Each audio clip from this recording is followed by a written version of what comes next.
Let's talk about some horror news today, and we got a couple of them to discuss. First and foremost, Bad Boy is coming. Yes, Ki Kwan is going to star in a horror movie called Bad Boy, told from a dog's perspective.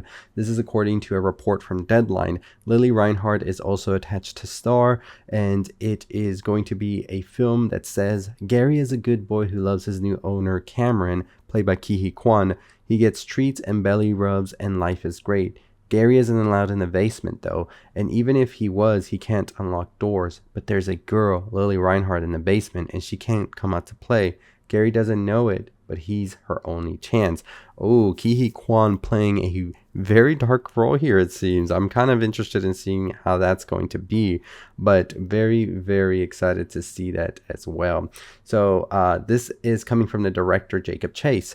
I love dogs more than people, and I'm tired of seeing horror movies where the dog is the first one to die. They're not just pets, they're our best friends, and I believe it. It's time for a horror film where the dog is the hero. Bad Boy is about loyalty, instinct, and the incredible bond between humans and dogs. It's going to be a highly original, grounded, deeply suspenseful, fresh take on a horror thriller, and I'm thrilled to collaborate with Ki and Lily on two roles unlike anything they've played before. Very excited to see what this is going to be from the point of view of a dog. I'm there. But actress Brittany O'Grady, who of course is in The White Lotus, has joined a new horror film called Monitor that sounds really, really good in my honest opinion. So this is coming from writing and directing duo Ryan Pauly and Matt Black, making this into their feature film from their short film of the same name. And it says, when a group of social media moderators refuse to publish a horrifying video, a demonic creature starts following them across every screen in their lives. Feeding off fear, the creature hunts them down one by one and attacks until it gets what it wants, to be let out beyond the screen. Production is set to begin on March 10th, and this sounds very interesting to me. It is coming from Cobweb and Mad's cinematographer, so that's actually pretty exciting as well. Those two films look really, really great. The premise sounds really interesting as well. And of course, O'Grady was just in It's What's Inside, and I thought she was phenomenal in that, so very, very interested in seeing that. Fans of Peach Fuzz rejoice because the Creep Tapes Season 2 is coming to Shudder. Again, Creep Tapes was a hit, and they are now saying that Creep Tapes Season 2 will continue to unravel the mind of Duplass. So I'm excited to see what that is. So if you're a fan of that, just know it's coming and you should be excited. We have learned also that Adam Scott will be in a new horror film from the director of Oddity, which I thought was one of the best films of 2024, a horror film called Hokum. So Damien McCarthy, the filmmaker from Oddity, will be bringing Hokum, and it's set to go into production later this month. A horror novelist who visits a remote Irish inn to spread his parents' ashes, unaware the place is rumored to be haunted by a witch. So I'm very interested to see what this is going to be. I thought Oddity was really well done, and I will be seated. And Shipka and McKenna Grace will be starring in a survival horror film. This comes from Deadline, as they report that David Shaw Raniere, as well as Justin Douglas Powell, has set up their next project, which is a movie titled The Nowhere Game.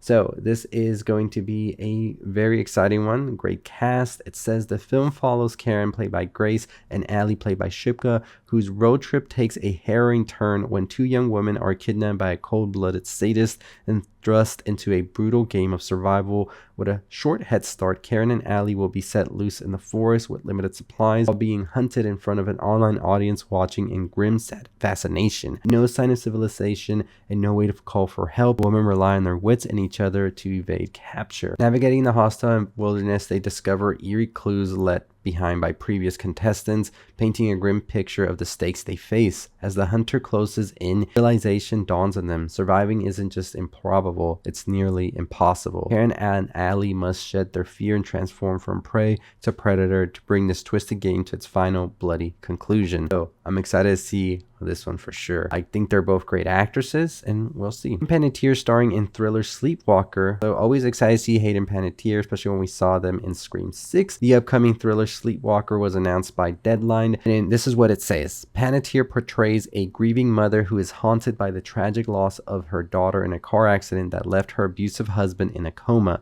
As she battles a surreal descent into darkness, her sleepwalking episodes intensify. That sounds good as well, honestly. Like, there's a ton of horror and thriller news here that I'm very excited to discuss.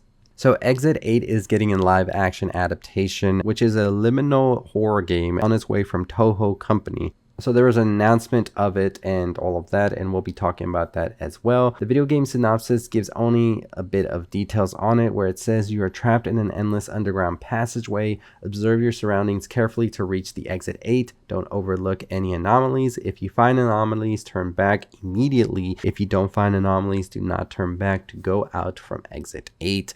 And this is going to be apparently directed, written, and produced by Genki Kawamura, and we'll see what that will be. But Toho shared an official statement about the adaptation in which they said Exit 8 will be made into a live action movie. I was surprised and grateful because I never expected that the game would be released at the end of November 2023. Then the movie would be announced about a year later. When I heard about the movie, I wondered how they would turn a game without a story into a movie, but I think it has turned out to be an interesting movie without destroying the worldview and atmosphere of Exit 8.